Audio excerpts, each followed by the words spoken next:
Quick microwave recipe સિરીઝમાં આજે બનાવશું ચટપટું એવું ગોળ કેરીનું અથાણું માત્ર 5 મિનિટમાં।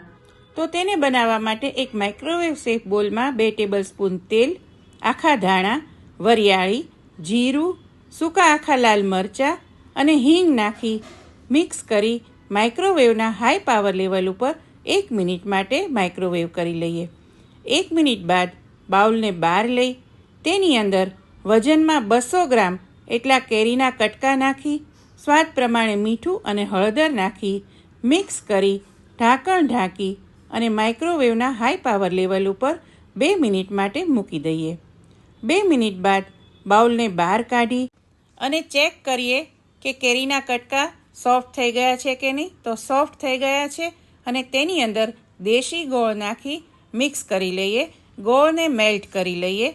હવે તેની અંદર લાલ મરચું પાવડર નાખી હલાવી અને માઇક્રોવેવમાં હાઈ પાવર લેવલ ઉપર 1 મિનિટ માટે રાખી દેશું। 1 મિનિટ બાદ બાઉલને બહાર લઈ અને જોઈએ ગોળ કેરીનું અથાણું બની ગયું છે અને રસો પણ એકદમ સરસ ઘટ થઈ ગયો છે।